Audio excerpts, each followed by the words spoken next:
Olá, começa agora mais um Saber Direito Debate. Hoje convidamos o delegado de Polícia Civil do Distrito Federal, palestrante e professor de Direito Penal, Processual e Legislação Penal direcionado às carreiras policiais, Ailton Rodrigues. Muito bem-vindo, professor. Obrigada pela presença aqui no Saber Direito Debate. Eu agradeço a oportunidade de estar aqui e vamos debater, né? Eu queria começar, professor, entendendo o que significa a legislação penal extravagante. O que se insere nesse contexto? De norma penal, nós temos o Código Penal. Código Penal, tipificadas diversas condutas, não é isso?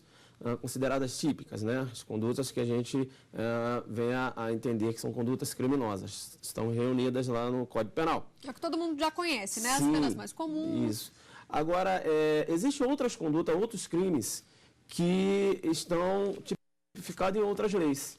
Por isso o nome é legislação penal extravagante, ou seja, fora do Código Penal, né? Dentre elas, o Estatuto do Desarmamento, que nós trabalhamos durante a semana, bem como a Lei 9455/97, que é a lei que estabelece, tipifica, né, os crimes de tortura. Agora, a legislação penal extravagante, ela abre espaço para interpretações diferenciadas? Como é que o senhor enxerga isso? Sim, todo o direito é estrito, democrático, né? Direito é democrático. As interpretações, elas decorrem de juízo de valor, né, de cada operador de direito. Então, você tem diferenças em relação à interpretação de dispositivos. Por exemplo, há entendimento, dando um exemplo, no porte ilegal de arma de fogo, uma arma desmuniciada, por exemplo.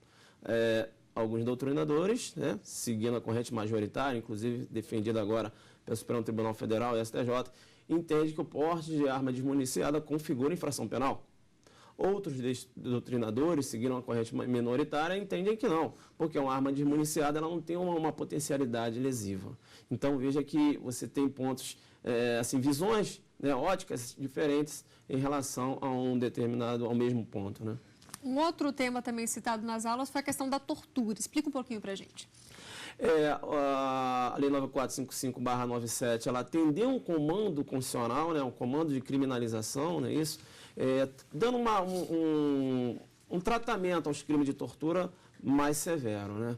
Você perceba bem que o Brasil, ele segue esse viés, né, de repugnar esse tratamento degradante. Então, a Lei 9455/97, ela seguiu esse viés. E ela tipifica determinadas condutas, como, por exemplo, uma tortura à confissão. Um exemplo, um policial que esteja torturando o suspeito para que ele venha confessar, veja que ele vai responder no crime de tortura à confissão. Necessariamente, a tortura não precisa ocorrer, ficar restrita ao ambiente policial. Você pode ter um crime de tortura fora do ambiente policial.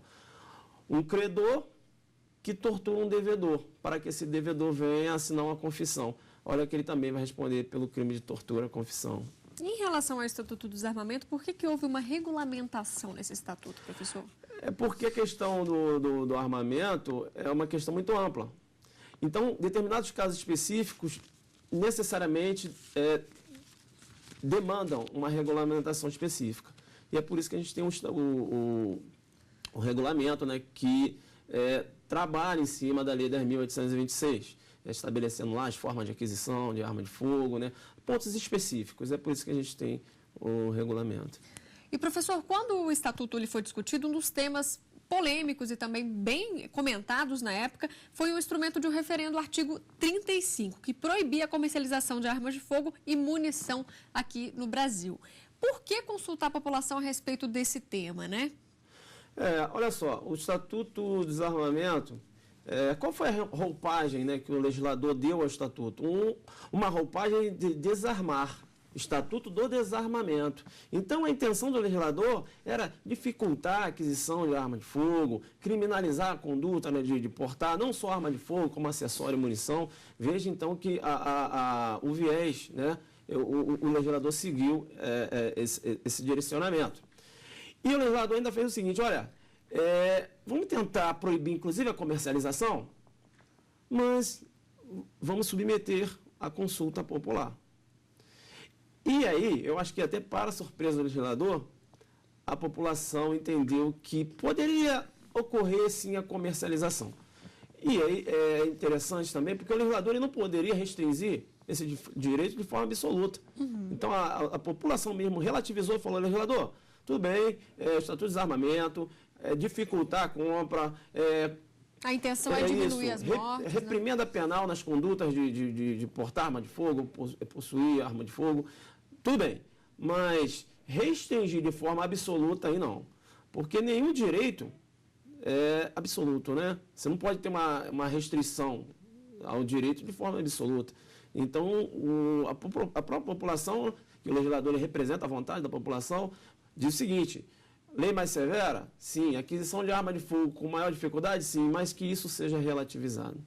E o senhor acredita também que tem a relação com esse sentimento de insegurança que a população tem hoje, né? De também querer se defender do criminoso, dessa violência atual que a gente vive?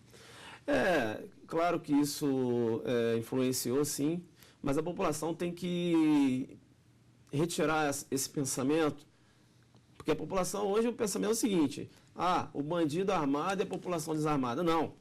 A população tem que continuar desarmada e a polícia tem que desarmar o bandido. A gente não pode inverter. Não é salutar o Estado legitimar a aquisição de arma de fogo por qualquer pessoa. Porque numa simples discussão, às vezes você externar um palavrão, você vai até ofender a honra daquela pessoa, mas aquela pessoa vai continuar viva. Agora, você com uma arma de fogo na cintura, aquele palavrão pode se tornar uma conduta. De vez, você externar um palavrão, ofender a honra, aí você vai, saca uma arma de fogo e atira. 10 minutos depois, 15 minutos depois, você já começa a raciocinar nas consequências da reprimenda penal. E aí você vai verificar que, se você não tivesse com aquela arma de fogo, aquilo não teria ocorrido.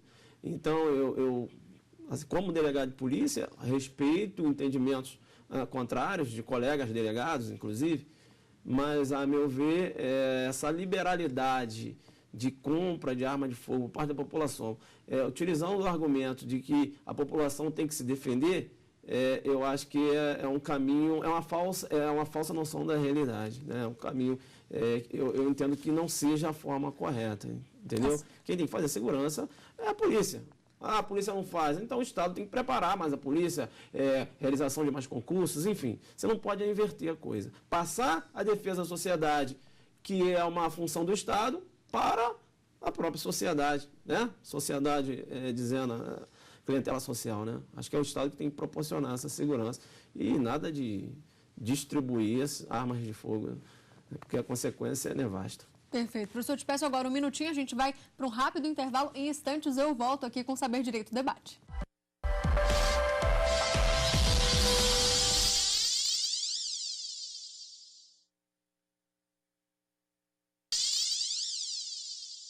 O Saber Direito Debate está de volta. Hoje nós estamos aqui com o delegado de Polícia Civil do Distrito Federal, palestrante, professor de Direito Penal, Processual e Legislação Penal, Ailton Rodrigues. Professor, no primeiro bloco, então, a gente falou um pouquinho sobre o tema da aula e a gente estava falando sobre a questão da arma, né? Uma dúvida que muita gente tem. Qual que é a diferença, então, entre o porte e a posse de arma? A lei 10.826... o Estatuto de Desarmamento, ela tipifica condutas, né? Na lei 10.826, você tem no artigo 12 o crime de posse. No artigo 14, o crime de porte. Isso se a arma for de uso permitido. E no artigo 16, você tem o crime de posse e o crime de porte, se a arma for de uso restrito. Verifica que a lei dá tratamento penal diferenciado. Né?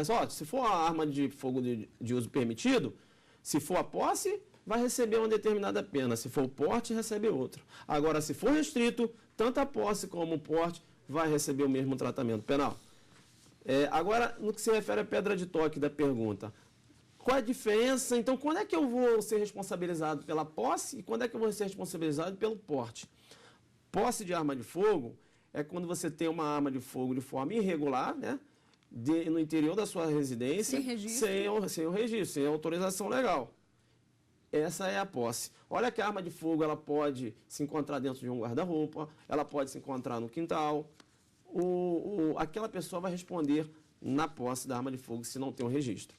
E o porte é você portar uma arma de fogo sem autorização legal na rua. É por isso, em via pública, é por isso que a gente tem essa diferença, né? A doutrina chama a posse intramuros e porte extramuros, ou seja, posse no interior da residência e porte quando você tiver essa arma, conduzir essa arma fora da residência. Você tem que ter o registro para ter essa arma no interior da residência. Professor, e hoje no Brasil, como é que funciona? Quem que pode ter uma arma de fogo? Arma de fogo, a lei já dá esse porte funcional, né? Para aquelas pessoas elencadas lá no artigo 144 da Constituição Federal. O artigo 6º da lei já remete ao artigo 144, como policiais civis, policiais militares, policiais que fazem parte aí da Polícia Rodoviária Federal. E você também tem essa possibilidade do particular ter um porte de arma de fogo. Mas é claro que para o particular ter um porte de arma de fogo, você tem alguns requisitos, né, estabelecidos inclusive também no regulamento. Por exemplo, a idade mínima de 25 anos, ele tem que passar por uma instrução, uma escola de tiro. Veja bem que é uma escola, inclusive reconhecida pela Polícia Federal. Ele não pode chamar um policial para ensinar ele a atirar, para dizer o seguinte: olha, eu sei atirar, inclusive o meu pai, que é policial militar, me ensinou. Não pode. Por quê? Esse pai vai responder por porte de arma de fogo, porque entregou a arma de fogo, e ele por ter recebido essa arma de fogo. Ele vai responder, inclusive, se for uma situação, se for um estande não, mas se for em via pública, por exemplo, pode responder pelo disparo. Se for um estande, um local que não oferece aí uma potencialidade lesiva nessa relação de disparo, ele vai responder pelo porte, porque ele tinha um porte ilegal. Então, tem todos esses requisitos, né? E a polícia vai analisar esse pedido. É claro que o argumento, eu quero um porte de arma de fogo porque eu moro em uma localidade perigosa. Claro que a Polícia Federal, a meu ver, esse é o argumento que todo mundo utiliza, não vai deferir um porte por causa disso, né? Esse não é um motivo por si só para uma pessoa ter um porte de arma de fogo, alegar que mora no local perigoso, seria para sua legítima defesa uma razão, por si só, esse fundamento da Polícia Federal não concede esse porte, não uso permitido da arma. Agora, o que tem preocupado bastante é a questão da utilização das armas brancas. A gente viu no Rio de Janeiro, né, dias atrás, um médico que foi morto a facadas. Aqui em Brasília, a gente teve estudantes aqui no plano piloto, no centro da capital, sendo assaltados com arma branca, com faca. Como é que o senhor vê essa questão? Teria que existir uma legislação específica ou não para esse tipo de armamento? A infração penal, ela se divide, né? Infração penal, gênero, eu tenho como espécies a contravenção penal e tenho crime. O porte de arma branca já configura um tipo de infração penal. Não é crime, mas é contravenção penal. Veja que já recebe um tratamento penal. A grande questão hoje para você é esse enquadramento não só o enquadramento da conduta, nem digo muito, mas um desencadeamento de um procedimento judicial. A grande questão é que a contravenção de porte de arma branca, diz lá, portar arma branca sem autorização da autoridade competente. Você não tem, quem é essa autoridade competente que vai normatizar, entendeu? Você não tem uma legislação normatizando, você não tem, por exemplo, uma lei similar ao Estatuto de Desarmamento trabalhando a questão da arma branca. Então, é considerada uma contravenção penal, a pessoa pode ser levada para uma delegacia de polícia, mas veja que você não vai ter um desdobramento judicial, porque é um tipo, né, que a gente chama assim tecnicamente, que demanda ainda um complemento, né? Então, é nesse sentido. Agora, o que eu chamo a sua atenção é o seguinte: a gente tem que afastar esse entendimento de, quando ocorre um fato isolado, já querer aumentar a pena, criminalizar a conduta, não é por aí. Porque, tudo bem, aí você vai levar essa contravenção, né, ao status de crime. E aí, qual vai ser a pena? Porque a pena de porte de arma de fogo é de 1 a 4. E o porte de munição, o porte de uma arma branca sendo considerada crime, a pena vai ser de quê? De 1 a 2? Se for de 1 a 2, vai ser de menor potencial ofensivo. O cara vai para a delegacia, vai assinar um termo de compromisso e vai ser liberado. Então tem que... A efetividade não vai ser... efetividade. Então esse negócio, vamos criminalizar porte de arma branca, porque aconteceu tal fato. E outra coisa, porte de arma branca. E aí, como é que você vai tratar o elemento subjetivo? Quando é que uma pessoa vai... Como é que você vai caracterizar que uma pessoa está levando uma arma branca, né? Uma filha, por exemplo, ou não, estou levando uma faca aqui? Não, é para fazer um jantar para minha mãe, mais tarde. Aí a polícia abordou, tá com arma branca, vai para dele, entendeu ou não? Então, é complicado, né? Tem essa questão de porte de arma branca, que você tem que ver qual é o elemento subjetivo. Você está com uma faca, mas é para fazer um jantar na sua casa mais tarde? Você está conduzindo uma faca? Né? Inclusive, acabou de comprar uma faca agora no mercado, você está levando para casa e é abordado pela polícia. Então, né? Então não é assim. Ah, vai ser... crime. Não é tão simples. simples. Não é tão simples. Tá certo. Professor, a gente faz agora mais uma rápida pausa. No próximo bloco, a gente vai saber um pouquinho mais da vida do professor Ailton. Volto já.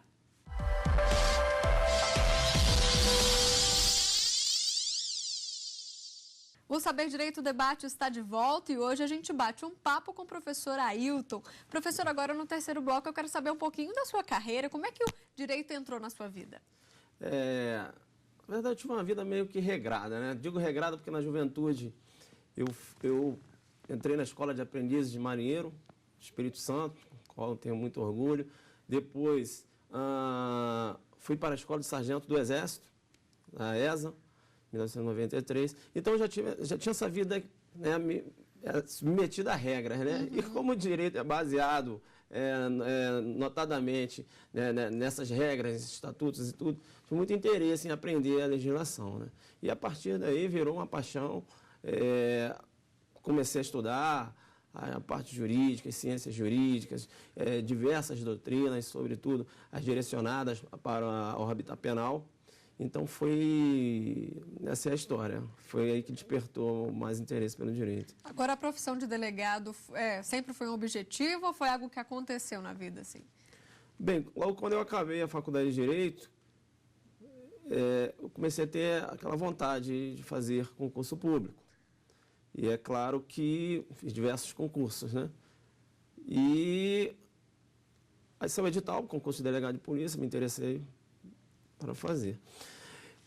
O ideal é que a pessoa tenha um perfil policial, porque é um trabalho completamente diferente dos demais, né? Questão de estresse, enfim. Mas você também pode adquirir o perfil durante o trabalho, durante todo o desenvolvimento do seu trabalho, e foi o que ocorreu comigo. Eu não vou dizer que eu não tinha um perfil, isso eu acho que faltava trabalhar. Então, quando eu entrei na polícia, eu falei, era aqui que eu tinha que... porque aqui é o que eu me realizo como delegado de polícia. É uma profissão fascinante.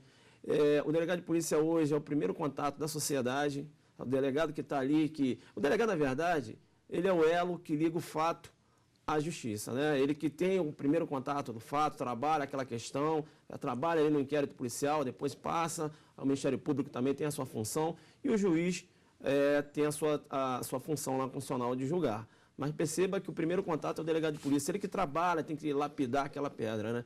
E por isso que hoje temos aí a vigência da Lei 12.830, né? Que é a lei que materializa a independência do delegado.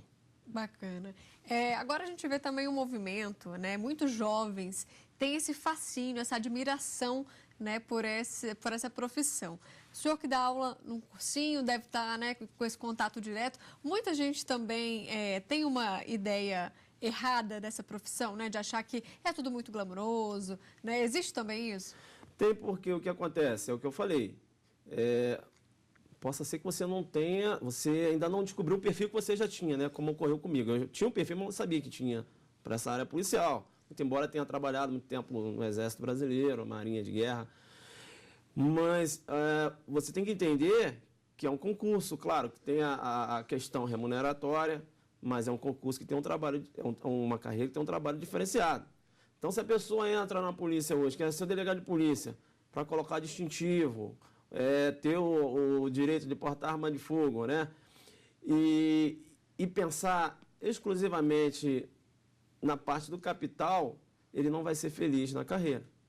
Porque você, na verdade, você vai colocar a sua vida para salvar a vida de uma outra pessoa. E pode ocorrer uma situação dessa. Você tem que colocar a sua vida para salvar a vida de outra pessoa. Então, ele tem que pensar nisso. Olha, tem a parte remuneratória, claro que é importante, mas você também sabe que o trabalho é de risco. Então, você já entrou sabendo. Então, não pode chegar na polícia, é o que a gente chama, fazer o corpo mole.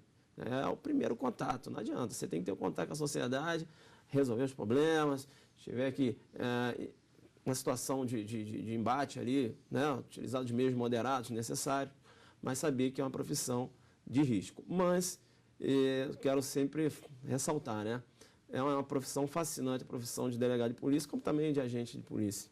E agora também no meio acadêmico e escritor, está escrevendo um livro? Eu estou participando de um livro junto com outros delegados, né, os delegados estão aí no mundo acadêmico, elaborando obras literárias, né, e a gente tem um livro agora que vai sair pela editora Juspódio, que é um livro voltado para o concurso de delegado de polícia.